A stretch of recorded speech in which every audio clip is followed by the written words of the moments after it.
perkenalkan dulu, jadi biar kita bisa lebih akrab gitu.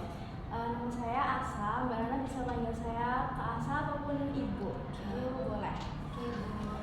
Oke, Mbak Nana gimana hari ini? Cerah sekali.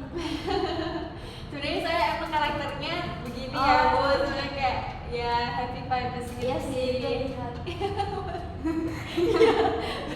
bener ya. Terus juga sebenarnya saya nggak se-happy itu sih, kayak ya biasa aja tapi ada rasa sedikit. Tadi sebelum kesini Mbak Nana habis dari mana? Saya habis dari kampus, habis matkul terus selesai itu langsung kesini. Habis dari kampus ini ada kesibukan lain atau gimana? Habis dari kampus tadi, Iya. Nggak ada, saya langsung kesini. Oh, jadi langsung kesini? Iya, langsung kesini. Nah, kalau habis dari sini Mbak Nana ada kesibukan lain? Ada, saya sebenarnya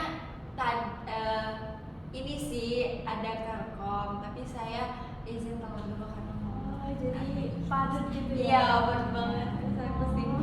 Bapak pasti emang harus banyak explore ya? Iya benar, dari mahasiswa kan juga harus nggak melulu di kos gitu kan, dan jalan. Kalau organisasi gitu Mbak Nana aktif atau gimana? Saya organisasi aktif banget. Wow, hebat banget. Iya. Bisa membagi waktunya. Saya nggak saya nggak sepro itu buat membagi waktu. Kadang juga ngerasa kayak aduh ini pusing, ini gimana ya, yang mana ya harus. Apalagi kalau udah barengan gitu. Benar, itu pernah banget barengan, jadi saya pusing banget. Oke, terima kasih Mbak Nana udah menyempatkan waktu buat hadir pada sesi konseling kali ini. Sebelumnya Mbak Nana udah pernah ikut sesi konseling atau belum? Belum. Jadi ini baru pertama? Iya, baru pertama. Nah, karena ini kan sesi konseling pertamanya Mbak Nana, di sini saya mau menjelaskan mengenai durasi dari sesi konseling ini. Jadi di sini sesi konselingnya berlangsung selama 45 menit. Kalau misalnya Mbak Nana mau mengakhiri lebih cepat itu diperbolehkan, atau mau ada sesi lanjutan. Nah, nanti kalau misalnya di tengah-tengah sesi konseling Mbak Nana merasa kayak nggak nyaman atau kayak gimana, Mbak Nana bisa bilang aja ke saya. Oke, baik Ibu, siap. Apakah 45 menit itu Mbak Nana bersedia untuk mengikutinya? Sangat bersedia. Saya jelaskan dulu ya peran saya di sini sebagai konselor yang akan membantu dan juga mendengarkan terus memahami perasaan yang Mbak Nana rasakan akhir-akhir ini dengan lebih dalam. Jadi Mbak Nana silahkan bercerita dengan jujur dan juga tanpa merasakan takut dibocorkan dengan orang lain ataupun merasa sungkan gitu. Siap Ibu. Jadi saya jelaskan lagi, tujuan konseling ini untuk membantu Mbak Nana menyadari dan memahami akar emosional dari perasaan yang Mbak Nana rasakan. Dapat dipahami. Oke, Mbak Nana bisa duduk rileks dulu, nggak apa-apa, santai. Kita bicara santai aja ya. Oke, siap. Merasa canggung. Ya, sudah. Nah, Mbak Nana merasakan apa akhir-akhir ini? Kalau misalkan akhir-akhir ini sebenarnya kayak bingung aja sih Bu, kayak ngerasa kurang dapat perhatian. Terus saya juga kan sekarang ini semester 3 ya Ibu. Nah, saya tuh sebenarnya di lingkungan saya waktu kecil itu saya tuh selalu dapat kasih sayang, kayak maksudnya kayak saya nggak pernah berhenti gitu. Jadi pas saya kan merantau, saya juga ngekos. Saya tuh sebenarnya dari semester 1 sampai sekarang itu juga masih sering homesick, tapi kayak homesicknya tuh kayak masih bisa diakali dengan nangis, kalau enggak ya chat ayah, chat saudara, kakak kayak gitu. Tapi nggak tahu kenapa sekarang tuh semester 3 ini homesicknya ini homesick banget, kayak nggak bisa diakali. Meskipun saya tuh kan juga ikut organisasi, saya juga ikut hima. Nah di hima itu juga sangat aktif, kayak rapat terus, ini terus. Terus juga saya kan banyak tugas di kampus, di kuliah saya itu juga banyak tugas. Saya juga sering ngopi, sering ininya saya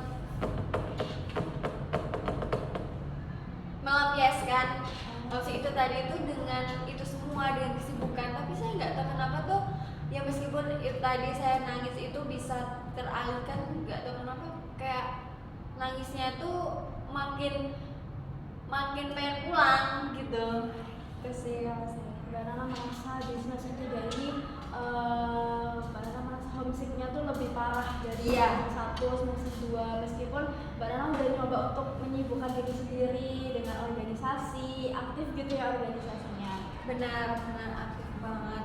Saya sih ngerasa kalau misalkan apa ya, sebenarnya kalau misalkan homesick sih kata orang-orang bisa dialihkan dengan ya ikut organisasi itu tadi, terus keluar sama teman-teman. Biasanya teman saya tuh banyak banget teman saya. Terus juga kalau misalkan keluar itu ada saya salah satu teman yang bisa diajak keluar, kita sama-sama ngekos dan biasanya keluarnya tuh sampai pagi. Tapi nggak tahu kenapa tuh setelah sampai kos tuh langsung nangis gitu.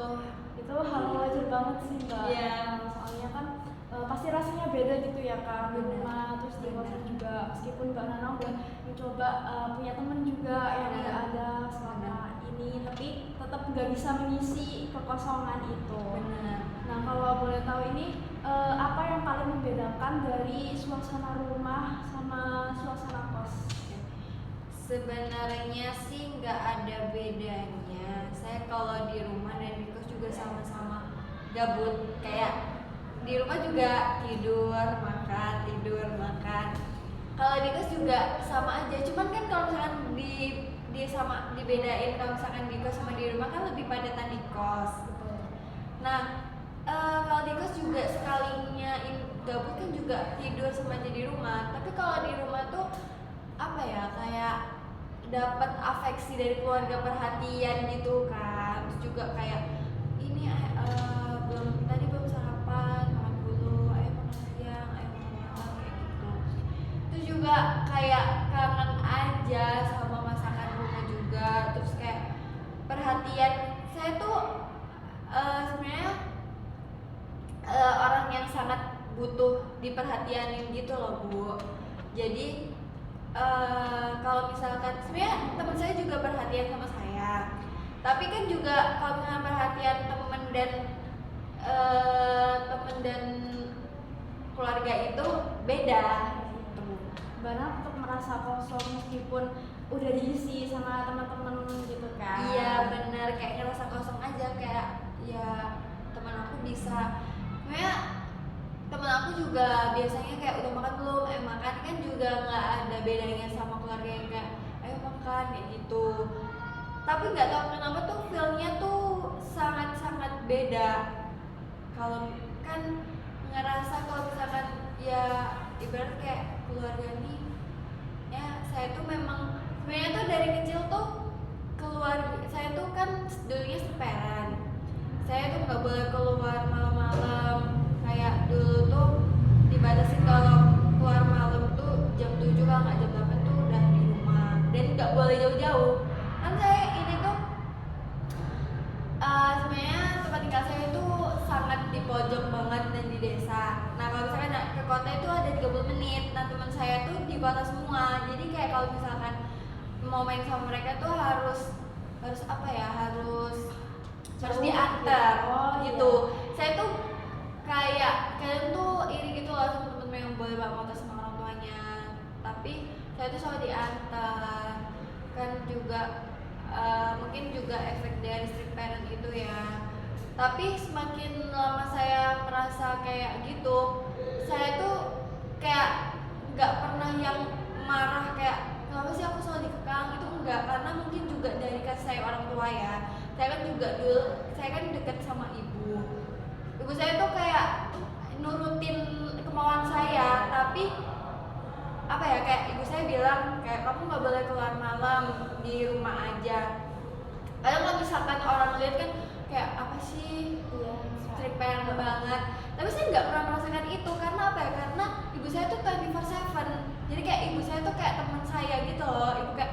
Ibu saya tuh mau nggak makan, ayo ke kayak makan di kota gitu loh, kan ibu kan juga bisa nyetir. Jadi kayak ayo keluar kota, ayo kesini. Jadi kayak ibu saya tuh ngajakin saya terus. Jadi kayak saya nggak pernah ngerasa yang kurang perhatian, kurang pertemanan itu enggak, karena ibu saya tuh udah apa ya, ada buat saya gitu, kayak jadi teman. Kan juga saya tuh selalu ceritakan ke ibu saya kayak minta gini ya dari gini Kenapa kalau Mbak Nana mau nanya?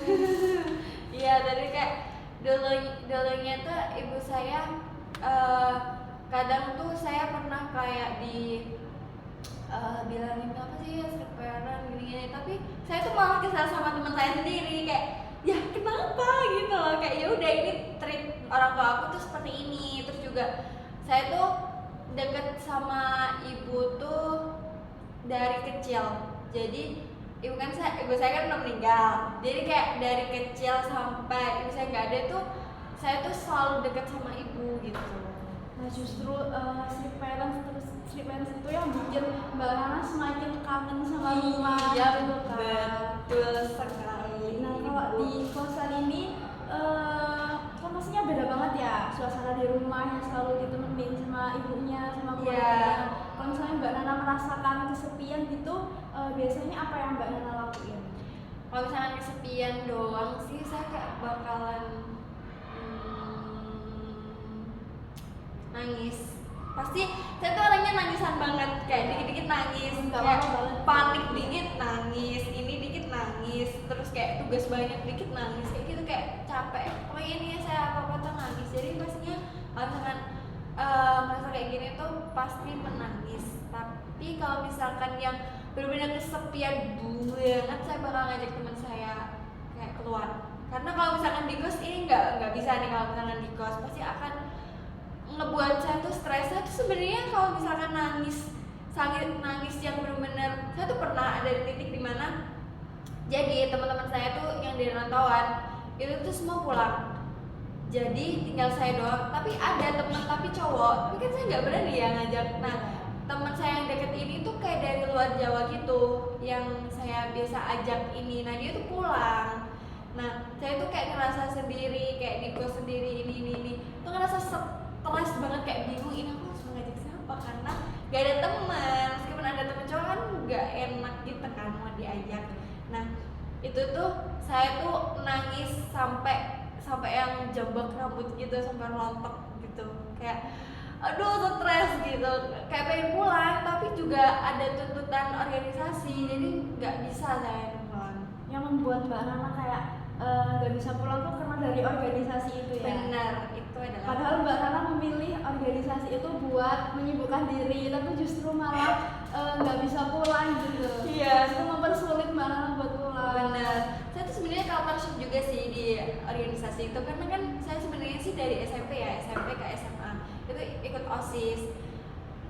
Gak sesibuk itu sebenarnya, tapi gak tahu kenapa di IMA ini banyak gitu. Iya, kayak gimana, kayak prokernya ini mepet banget. Kayak kalau misalkan di SMA saya tuh dulunya misal itu tuh Februari ya acaranya, nah itu Januari Februari pertengahan, nah itu Januari akhir tuh baru dirapatin. Tapi kalau hima ini hamil 2 bulan baru ini, jadi kayak mepet sama proker lain. Jadi kayak nabrak gitu loh, jadi kayak Langsung bisa bareng lanjut. Iya, bisa seminggu itu rapat 4 kali, 3 kali, jadi kayak ngerasa aduh gitu sih.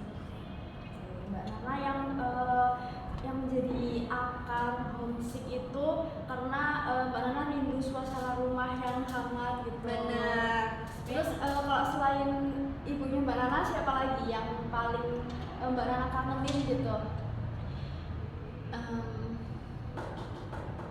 Sebenarnya mau bilang ayah tapi gengsi ya. Karena saya tuh dulunya tuh fatherless. Oh Iya, karena yang saya ceritain tadi, yang saya dekat sama ibu itu, sebenarnya saya tuh nggak terlalu dapat peran ayah. Kayak ya udah, kayak ayah yuk cuman ya udah ada gitu, kayak ya udah. Terus kayak kalau misalnya saya minta duit juga ke ibu, saya nggak pernah ke ayah, saya nggak terlalu deket gitu loh sama ayah. Tapi kalau misalnya saya minta sesuatu ke ayah tuh ngasih. pasti ngasih. Iya, tapi ya ada sedikit omelan dikit lah. Jadi kayak membuat saya tuh aduh nggak bisa lah. Akhirnya ke ibu saya tuh kayak kalau misalnya saya minta itu langsung iya boleh.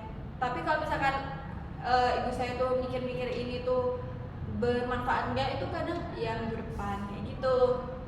Jadi sebenarnya kalau misalkan yang dirinduin itu, tapi semenjak ibu saya nggak ada itu, ayah saya tuh jadi makin baik sih. Kenapa? Kayak ngerasa aneh aja. Kan dunia nggak ada apa. Iya. Tiba-tiba. Benar. Jadi dulu pas masih ada ibu itu orang tuh bilang kayak cinta pertamanya ayah tuh anak perempuan, saya nggak terlalu relate dan bahkan tuh nggak relate banget. Terus juga pas ibu nggak ada itu, ayah saya tuh kayak berubah drastis banget gitu, kayak selalu nanya, selalu ngechat. Kan ibu saya nggak ada kan semester 2 kemarin. Nah pas ibu saya nggak ada itu, ayah saya tuh tiba-tiba kayak ngechat saya mulu, nggak tahu kenapa. Karena pas ibu saya masih ada pas semester 1, ngechat aja nggak pernah ayah saya tuh.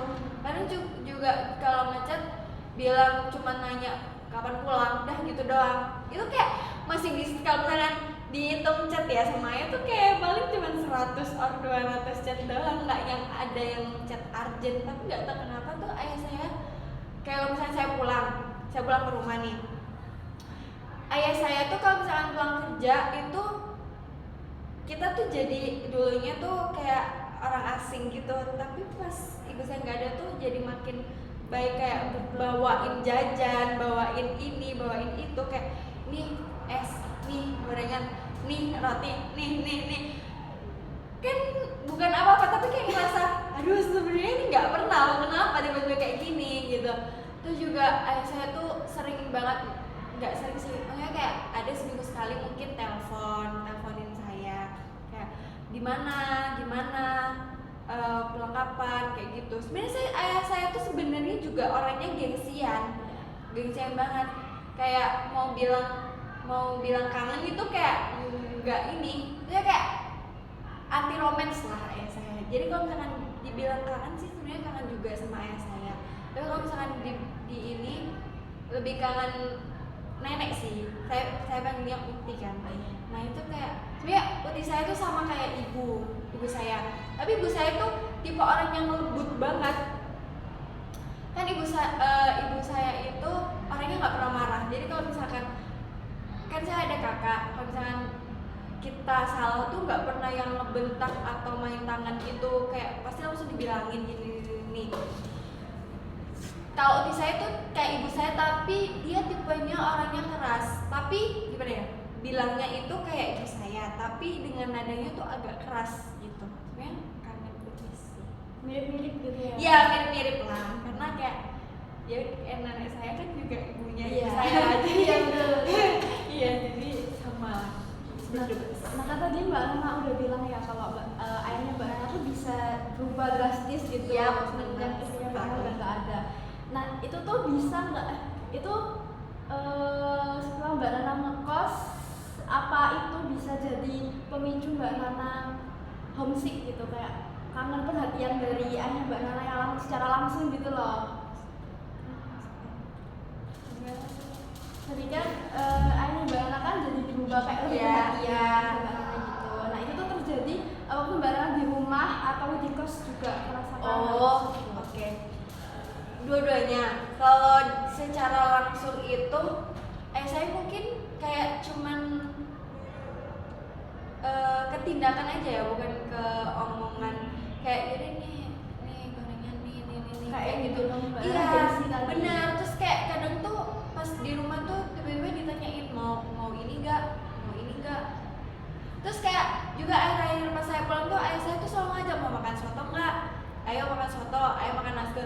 Jadi kayak saya tuh enggak, maksudnya bukan ada firasat buruk or something, tapi ini kayak bukan orangnya gitu loh maksudnya. Kalau misalkan di kos itu mungkin kadangnya cuma perhatiannya tuh setiap pagi tuh bilang kuliah tak, kelas tak kayak gitu. Terus kalau misalkan malam gimana, masih di luar gimana. Terus kadang tuh kan ayah saya tuh baru tahu saya keterima tuh masuk ke semester 3 ini, karena saya tuh nggak pernah cerita ke ayah kalau misalkan saya hima, cuma ibu doang yang tahu saya keterima. Nah pas semester 3 kan ayah tuh tahu kalau misalkan saya keterima ini.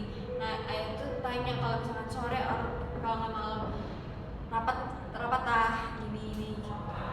Kalau pas sembarangan merasa homesick itu, apa yang Mbak Rana lakuin buat mengembalikan kehangatan rumah gitu? Sebenarnya kalau misalkan secara langsung rumah dan di rumah sama di kos itu pasti perhatiannya sangat jauh beda. Nah kalau misalkan saya secara langsung kan ya udah dapat perhatian gitu kan. Kalau misalkan di kos itu biasa saya tuh orangnya juga sama kayak saya. Sebenarnya itu sifat saya tuh gak jauh beda juga sama ayah saya. Saya tuh sangat gengsian parah.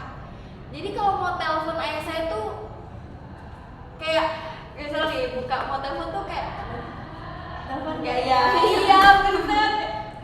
Gaya. Saya tuh lebih takut kayak ayah saya tuh sibuk atau capek gitu. Nah kalau kan saya punya kakak juga, kakak cowok. Nah dia juga ikut kerja sama ayah saya. Tapi saya tuh kadang lebih berani buat telepon sama kakak saya ini daripada ayah saya. Tapi setelah saya berpikir ayah saya tuh sebenarnya kalau dikerjain juga gabut. Cuman kayak saya juga kayak ngerasa gak enak aja. Karena memang ya itu tadi yang pertama saya gak akrab dan ngerasa kalau misalkan gak dapet peran ayah. Jadi ya mau akrab nih susah. Tapi ayah saya tuh selalu dorong gitu loh, kayak di mana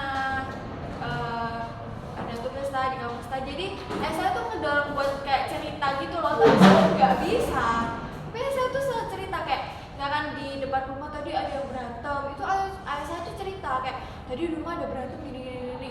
Saya ngeresponnya kayak kenapa gitu doang. Itu nggak tahu kenapa kayak masih ngerasa ini tuh bener gak sih ayah saya gitu. Tapi kalau misalkan secara langsung nih sama ayah saya tuh bisa kayak gini gitu, kayak masih yang happy vibes gitu. Kalau di chat tuh ngerasa aduh kayaknya mana nih. Justru kalau di kosan itu kayak lebih kerasa canggungnya gitu. Benar. Karena Mbak Nana sama ayahnya punya sifat yang sama, jadi Iya. kalau misalnya digabung tuh emang susah. Benar. Oke, dari cerita Mbak Nana tadi, kalau misalnya dianalisis dari struktur kepribadiannya ini, dari diri Mbak Nana itu mendorong Mbak Nana untuk mendapatkan perhatian, terus juga rasa aman di rumah, terus juga kasih sayang kayak masa kecilnya Mbak Nana tadi yang dekat sama ibunya, terus juga sering sama keluarga juga. Terus dari egonya juga yang berusaha menguatkan diri dengan realita kalau hidup itu kalau Mbak Nana sekarang tuh ngerantau, jadi harus mandiri gitu ya. Nah terus dari super egonya Mbak Nana ini yang mendorong untuk terlihat kuat, terlihat mandiri, bisa apa aja gitu. Jadi konflik dari dalam diri Mbak Nana ini tuh terjadi dari it dan juga super egonya Mbak Nana. Nah ego ini berusaha menengahi dengan cara menyibukkan diri tadi yang Mbak Nana bilang gitu. Nah itu bisa jadi sumber utama Mbak Nana homesick gitu. Apa Mbak Nana dapat menerimanya? Iya, sangat setuju dan sangat bisa diterima. Karena sesuai dengan sifat saya ya Bu ya. Kalau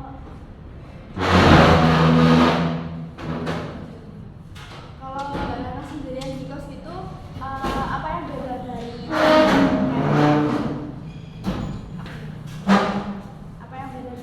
di rumah? Kayak Mbak Nana dulu di rumah pernah nggak ditinggal sendirian gitu di rumah? Apa yang menjadi perbedaan dulu dan sekarang? Iya, di rumah iya. Kalau misalkan perbedaannya sih, saya kan udah pernah bilang kalau misalkan nggak pernah, ya kayak orang tua saya tuh nggak pernah absen buat, ibarat ibu tuh nggak pernah absen buat kasih sayang saya kayak gitu. Nah itu tuh membuat saya kayak menjadi orang yang kepribadiannya tuh harus kasih sayang, dapat afeksi gitu kan. Jadi saya juga ngerasa kalau misalkan yang membedakan dulu itu kalau sekarang dia kayak kurang dapat kasih sayang sih, karena kayak ya kayak sekarang saya udah 2 bulan lebih nggak pernah gitu. Jadi kayak mungkin itu ya penyebab saya jadi jadi homesicknya tuh homesick banget karena udah sebulan itu gak pulang. Jadi kalau Mbak Nana merasa homesick itu pasti Mbak Nana kan nelpon orang tua, nelpon ayahnya Mbak Nana gitu. Mbak Nana melakukan itu. Sebenarnya kalau misalkan telepon sih ya itu tadi karena saya tuh merasa gengsi ya kalau misalkan harus telepon. Tapi kalau misalkan saya tuh bakal berani telepon kalau misalkan saya tuh udah di titik yang benar-benar capek kayak nangis. Saya tuh kalau saya tuh baru berapa kali ya telepon saya tuh baru 2 atau 3 gitu. Kemarin tuh saya nangis gara-gara saya 3 hari berturut-turut ini mimpi ibu saya kayak misalkan bangun tidur siang itu dimimpiin, jadi itu langsung nangis kayak bangun langsung tadi mimpi ini ya langsung nangis. Terus kalau misalnya tidur malam ke paginya mau kelas nih kayak mimpiin lagi. Jadi kayak saya tuh ngerasa pas ngelakuin kan saya kan kalau misalnya mau kampus kan make up, jadi pas make up saya mikir kayaknya kangen ya, kayaknya harus pulang deh, tapi kayak nyari harinya tuh susah gitu. Jadi kalau pas kemarin yang pas bener-bener gomnya 3 hari itu saya bener-bener gak kuat kayak wah ini kayaknya harus pulang nih, kayak nangisnya tuh nangis banget sampai mata saya bengkak. Akhirnya saya telepon ayah saya. Nah karena ayah Mbak Nana tadi kan udah lebih perhatian ke Mbak Nana itu, apakah itu bisa sedikit mengobati rasa homesick Mbak Nana? Sebenarnya bisa. Sebenarnya tuh dengan cara saya nangis, dengan cara saya menjamuk-jamukin rambut itu sebenarnya udah kayak ya udah setelah itu saya bakalan oh ya udah. Nah, tapi nggak lama pasti bakalan muncul. Sebenarnya kalau misalkan telepon jadi ngerasa lega kayak bisa cerita kalau misalkan saya homesick. Sebenarnya ayah saya tuh juga tahu kalau misalkan saya ini anaknya tuh gampang nangis. Jadi kalau misalkan saya telepon, sekalinya telepon nangis ya orangnya cuman Biasa aja. iya biasa aja karena udah tahu kalau misalkan saya ini orangnya gampang nangis. Jadi perasaan homesick yang Mbak Nana rasa itu wajar banget terjadi. Soalnya kan Mbak Nana merantau ya dari rumah terus ke sini juga. Nah mungkin waktu homesick itu datang kayak Mbak Nana merasakan homesick itu, Mbak Nana bisa kayak tadi telepon ayah, terus kalau enggak kayak Mbak Nana mulai ngebiasain buat cerita-cerita ke ayah Mbak Nana.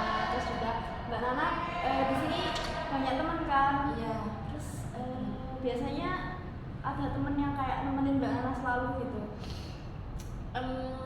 Saya itu ada 2 teman, cewek dan cowok. Nah, teman saya yang cewek ini sebenarnya orangnya juga perhatian. Tapi tuh kita kan juga sama-sama merantau. Jadi kayak kalau misalkan saya mau cerita ke dia tuh kadang ngerasa takut. Tapi cara dia yang kayak aku bilang aku homesick, dia langsung kayak ayo makan, ayo beli jajan, ayo ini. Jadi dia juga gampang buat diajak keluar. Dan saya sebenarnya bukan orang yang butuh temen cerita tuh enggak. Saya tuh orangnya tertutup ya. Ya kayak kalau misalkan cerita mungkin cerita yang dibuat ya yang sekiranya emang bisa dibuat umum. Kalau secara private yang itu saya orangnya sebenarnya tertutup. Saya tuh cuma butuh orang yang buat nemenin saya aja sih, kayak ngasih perhatian kayak udah makan belum, kayak gini. Dan teman saya yang cewek ini dia bisa kasih afeksi juga ke saya. Itu juga saya juga punya teman cowok. Dia ini orang yang tahu hal-hal detail saya. Kayak saya kan orangnya suka baca AU. Nah, dia kayak saya tuh kalau tidur tuh harus baca AU, harus baca, kalau enggak ngapain lah, makanya enggak scroll TikTok aja, makanya baca. Dia enggak langsung bilang langsung tidur, jangan baca AU. Jadi kayak ngerasa kok dia tahu ya gitu. Jadi terus dia juga ngasih perhatian kayak udah makan belum. Kalau dia juga sama kayak teman saya cewek, tapi dia tuh yang langsung ke kos saya gitu loh, kayak ayo makan, aku jemput OTW gitu. Jadi kayak ngerasa dia juga bisa nemenin saya. Jadi sebenarnya kalau dengan teman saya tuh semuanya tuh perhatian juga sama saya.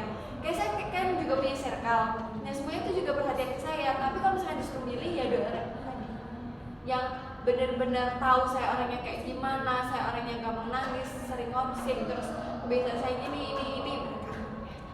Oke, jadi dari ceritanya Mbak Nana tadi memang homesick itu nggak bisa dihilangkan gitu ya Mbak. Benar. Jadi emang Sangat mungkin bisa dikurangi sedikit-sedikit. Iya, Mbak Nana deh. udah ada teman-teman yang bisa nemenin Mbak Nana, mungkin itu bisa mengobati rasa kesepian. Terus juga kan dari temen kan bisa dapat dari circle yang tadi Mbak Iya. Nana ceritain kan bisa dapat kehangatan kayak solidaritas, Benar. teman gitu kan. Iya, benar banget. Nah itu terus juga Mbak Nana bisa mulai untuk mencoba terbuka sama ayahnya Mbak Nana. Karena Pak saya dengar dari cerita Mbak Nana tadi lucu banget, ayahnya so sweet banget.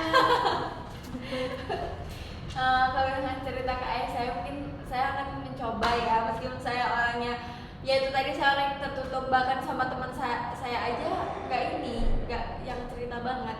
Mungkin dari pendekatannya itu kurang ya, karena kalau misalnya saya sama ibu saya dulu tuh apa-apa tuh cerita.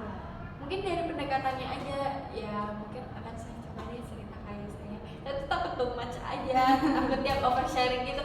Saya tuh juga dulunya oversharing, kayak cerita gini-gini, tapi mungkin kebiasaan ibu saya yang nyuruh cerita, jadi akhirnya saya tuh oversharing. Tapi saya tuh akhirnya ditegur kayak jangan oversharing, jangan oversharing. Yaudah, saya akhirnya menjadi pribadi yang berubah, yang jadi tertutup gitu. Oh jadi dari situ Mbak Nana dulunya yang oversharing itu pernah ditegur. Bener. Jadi kayak gitu. Iya. Nah mungkin Mbak Nana bisa bercerita atau terbuka dengan orang-orang yang Mbak Nana percaya, kayak ya ayahnya Mbak Nana itu. Iya. Maksudnya orang terpercaya gitu. Iya, Bisa, boleh. mungkin nggak langsung tapi bisa pelan-pelan. Iya, bisa dikit-dikit, hati iya. yang dari hal kecil kayak Mbak Nana hari ini pulang dari sini. Terus Sekarang jam berapa? abis ini Pak Masih Jam teh, berapa? masih teh. Iya, ini jam berapa? Ada suratnya? Nggak ada. Nggak ada. Udah mau tutup ya? Iya. Kalau saya nunggu sampai ya bersih-bersihnya bisa jam 6. Saya kan pulangnya jam 6. Ya udah, langsung tutup aja mas. Iya, bentar ya Mas. Iya. Sebentar. Iya. Langsung ya. Ya sih kalau kok kata Naya mas. Sip. Oke, jadi sekarang setelah Mbak Nana tahu kalau bahwa rasa homesick Mbak Nana itu punya akar yang dalam, menurut Mbak Nana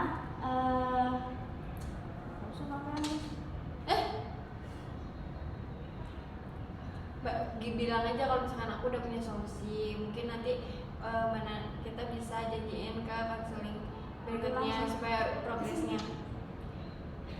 Yang dulu masih ada kesembuhan bulan kita turun mas. ya nggak usah selalu.